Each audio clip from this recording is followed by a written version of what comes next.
Hello, everyone, and welcome to another episode of 1923 Main Street.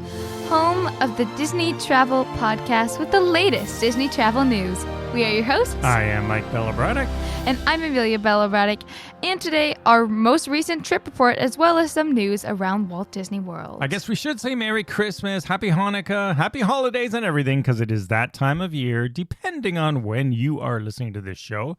It is our Christmas week show, and we just returned from Walt Disney World. So let's start with our trip report. We got a lot to unpack. There was a few interesting things to me. I'll start with where we stayed. We stayed this trip, Grand Floridian Royal Palm Club, so the club level theme park view at the Grand Floridian, a favorite of ours, of course. And those rooms, none of the rooms in the main building have yet been renoed, so they're still in pretty good shape, but you can see a little bit that they're slightly dated, but not too bad. Exactly. It's in need of a renovation, but not a desperate need. Like, it still looks good quality, just a bit dated. Yeah. And the club level lounge, still pretty good. I think there were 4 changes per day, right? You have breakfast. Yes, breakfast, lunch, midday snacks, dinner, and then late night snacks. Yes. Well, late night Dessert. till 10 p.m. Yeah. Not really late. Not but. quite. If you're at the parks, you're going to miss it. And you know what? It's pretty darn good, especially breakfast. There is a huge variety of things, hot things, cold things, toasts, bagels, cereals, eggs, all sorts of stuff, all kinds of coffees too. So it's a really, really good cinnamon setup. buns, croissants, muffins, the whole deal. So I think, it's pretty much back to where it used to be many years ago pre-pandemic. So that was good. Club level was, of course, good as always. Of course, you're overlooking the lobby, featuring the fantastic gingerbread house. The massive Christmas tree, just all around stunning. And, a lot of people say, I don't want to stay there at Christmas because the lobby gets jammed with tourists. Yes. And it's true. Yes, it does. To get your photo with the Christmas tree, that's what everybody wants to do, and also lining up for the gingerbread house. And it's weird because there are no set times for the PhotoPass photographers for either one of those things. So we ended up waiting and waiting because we wanted to do it in the morning before all the non-guests showed up to fill the lobby, which we don't mind. I like seeing it busy and hectic at Christmas, to be honest. So we ended up just taking our own because I don't know when they showed up, but we were waiting till 11 a.m. and finally left. And they come whenever they come. There are no set times, so just so you know that.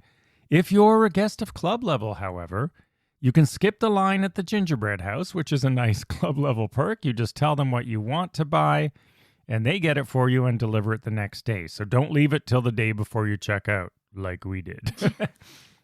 That's a good thing, because that line is also very long. Oh my goodness, arguably longer than the tree line. It's very shocking. It's all day. It's solid all day. Long and lines. I mean really long. I mean, it moves, but it's long. So if you're staying there, just go down there as soon as it opens, or almost at the very end just before it closes, because the tourists will show up and you're going to be in a long line. Yeah, you could have your own hotel's version of the Gideon's Bakehouse. Yeah, that's pretty much what it becomes.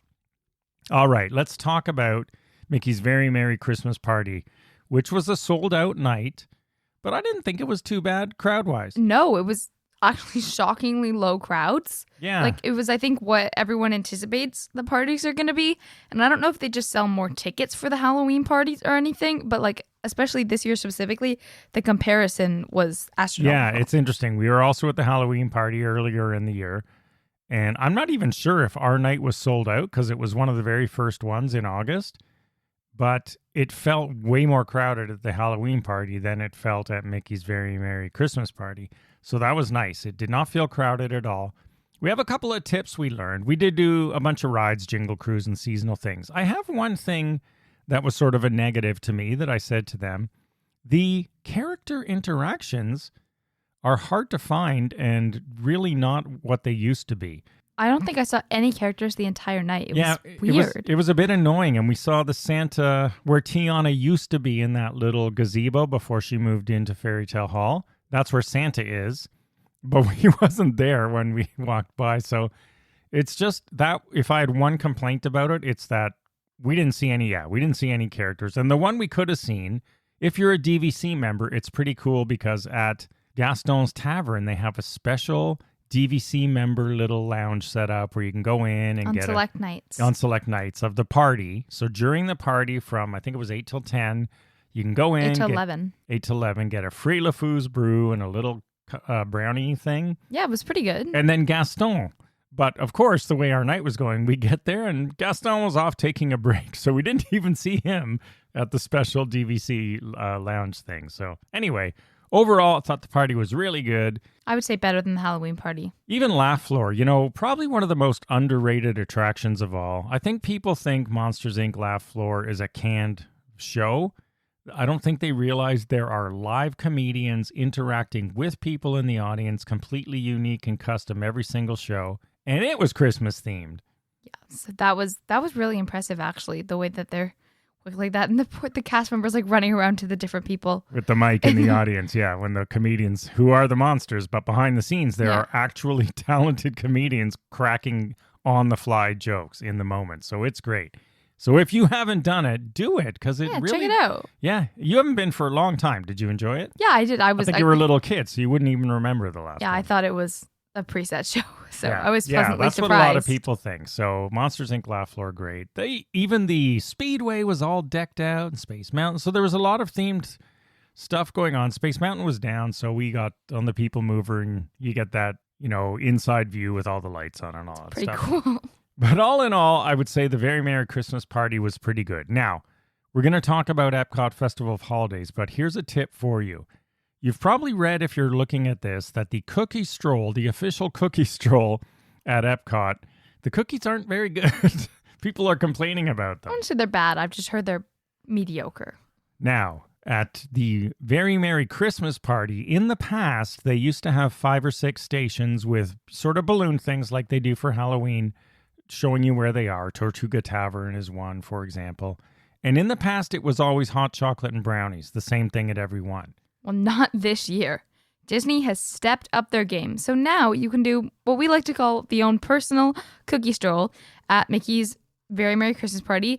There was buttercream, snickerdoodle, like different types of ice things. Sugar cookies. They were all very good as well. How many were there? 5 or 6? There were 5 in total. And for being packaged cookies, you can put them in their bag. They were very good. And in addition to that, each one also comes with a drink. So there was apple cider, eggnog, hot chocolate, just a variety of different things. It was quite impressive, actually. Yeah, so we said, hey, this is basically the cookie stroll. You've already paid to get in, so this stuff is free. And like Amelia just said, they're cellophane wrapped, like sealed, so you can put them in your bag. They're not on a napkin, and they're going to wreck your purse or backpack. So it's pretty good. You'd get a free cookie stroll, and you get a different drink at every location, and the lines were like nothing. Like 2 minutes, even if there was a long. They're very quick. It moves. I don't know how it was this much better than Halloween, but whoever's organizing this, good job. Ode to you. And also, ride lines were much shorter than they are at Halloween party. So what the heck is going on? And this one was a sold out night also. It's not just that's like this was a rare night. Many people didn't buy tickets. So we had great weather. It was like 60 degrees. So I don't like it hot because snow on Main Street, if it's 80 out, doesn't work. But if it's 60 even or colder or around that, it's cool and it feels good with the snow. It makes sense. Yeah, so all in all, thumbs up to the Halloween to the Christmas party. Thumbs up to Halloween too, but I go Christmas over Halloween. How about you? Yeah. Christmas over Halloween. The ride lines, the shows, the food, everything was top notch. All right. EPCOT Festival of the Holidays. Pretty good. We didn't do the cookie stroll like we said because you got to pay for all those cookies and the reviews have just been horrible, so we didn't bother. However, we did do the Candlelight Processional. Yes. Our night was Neil Patrick Harris, perennial favorite. He's been there for 10 years, he said. So 10th year. Been there for a long time, and we were quite lucky. So here's a couple things. We did the last show of the night on Saturday night, December 16th. 17th, sorry. And he came out and he said, this will be my best show. We'd already heard someone behind us say, oh, that's his husband and his kids coming into the VIP area. And so he got up and he said, I've been doing this for 10 years and all this stuff, but this will be my best show of the year because my family's here. And it was a great show. He's a great narrator. If you've never done the Candlelight Processional, this is the first time you saw it. Do it. It's quite good. It's fantastic. It's really good. It's very religious. So if you want, it's the Jesus Christmas story. So As long as you know that. I think it's quite entertaining, even if Yeah, I think you can. if you're different, you celebrate differently. It's still pretty fun to watch. And the narrator, he's great because he's funny. Yeah. Not when he's reading the story, but around he's still a good speaker. It's clear the pronunciation was great. There wasn't any mess ups whatsoever. Now, here's the pitfall with this. So it's a free show, but it's first come, first serve. And they have dining packages like they do for Fantasmic. But basically what's happening is, let me tell you, if you want to see this show at all, you're going to blow $300 on dinner. So or a little more, a little less, depending on where you eat. We ate at Coral Reef, which was somewhere in the middle price-wise. Not a great place. Hadn't been there for a long time. I would give it 3 out of 5 at best. Yeah. Very noisy. Food's mediocre. Anyway, even with that, over an hour before the show, the line was pretty long, all for dining people. Yeah. So if you want to be near the front, you've got to line up, even though you've paid $300 on dinner. Well, that was for 3 people. It'll be less if there's 2 or more. If there's more in your family, you get there 2 hours before the show. Which additionally means the shows are not spaced out. There's a 5:15, a 7, and an 8:30. So we're here at the 8:30, at least an hour beforehand. We're still hearing the 7 o'clock show because the shows are about an hour. So now you're hearing the show already, you're lining up for an hour, and you're out $300. And you're going to hear it again. So we were lucky. We were far enough back in front of the Japan pavilion that we couldn't hear it. Yeah. So it was great. And we still got front row in the back section, so halfway up the theater. So our seats were quite good, no problem. If you follow along, you'll see pictures I posted. Yeah. Anyway, it was a great show, well worth doing. I guess technically you could walk up, But the bottom line is you have to do the dining package if you want to see it, especially close to Christmas. Yeah. I say they should just sell tickets for this thing at this point. Like, honestly, you'd get because you're making me eat dinner and spend 2 hours waiting for a show. Like, what's the point? Just charge me $75 a person to see the show. And do like arranged seating. And you'll still sell it out. All right. And then the third note of the week of this week, not trip related, but sort of because we were there, is that this is interesting. Disney sent out an official release and said they were talking about the hotel updates that are coming next year. Boardwalk has been getting a lot. They've done a lot to Polynesian with the new Kona Cafe and so on. And now the Grand Floridian's doing a lot of them, but the main building will be next year, including the lobby. Ooh. And they said for our 30th anniversary, July 1, 2023, and I'm going, it opened in 1988, so that is your 35th. Then I thought, maybe they're talking about when the name changed, because when the Grand Floridian opened in 88, it was called the Grand Floridian Beach Club. And then they opened the beach club around, and so the name changed to Disney Grand Floridian Resort and Spa. But no, it's just Disney. This is a little bit amazing to me. And look at other news sites that you'll see it says 30. It is not 30. They don't even read what they post. So stick with us and you get the real news. It is the 35th anniversary of that resort in 2023.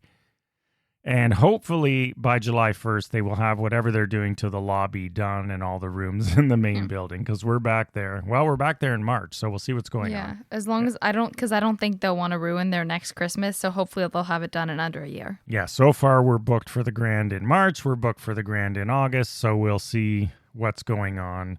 Those are a couple of our upcoming trips. So all in all, really, really good Christmas getaway. We love it. It's our favorite time of year. The weather was great for us, like we said. 60s, basically, almost 70 in the day. Yeah. So that was the main news this week. Couple other stories. If you want more details, follow along on the blog. Yes. So next up, there's new news at Disney's Boardwalk Resort. People are going to like this because they were complaining when something closed recently. Yes. There's a new coffee shop called Carousel Coffee, and it is mostly home to Joffrey's, beverages, tea options, pastries. Yeah, the menu will include a dark cherry mocha frozen blended coffee with whipped cream, and this is an iconic cherry flavor. It's known in Seaside Getaways, supposedly, and it's the kind of thing apparently you find probably along the New Jersey shore. I don't really remember it. And of course, is the season. There is seasonal coffee as well, such an example as cinnamon bun frozen blended coffee with whipped cream. Would you try that? Do you ship? Can I get this shipped to my house? Disney, please let me know. I would stick with the next one, the Nitro Cold Brew. Nitro coffee is a bit of a craze, but I'll just stick with the nitro. Anyway, read our blog. We don't want to prolong this show with the details of the menu, but it's all posted in our show notes and online, as well as a new scavenger hunt that's coming to not coming, it's at EPCOT right now. What was originally Kim Possible and then Perry the Platypus is now Disney's DuckTales World Showcase Adventure. It's ready to play, so head there. It's probably pretty fun. Most of the other ones were. Give it a shot. Yeah, full details again in our blog post. All right, everyone, thank you for listening. As always, follow along on social media at 1923 May Street. Happy holidays to everyone, and have a magical holiday week. Bye-bye.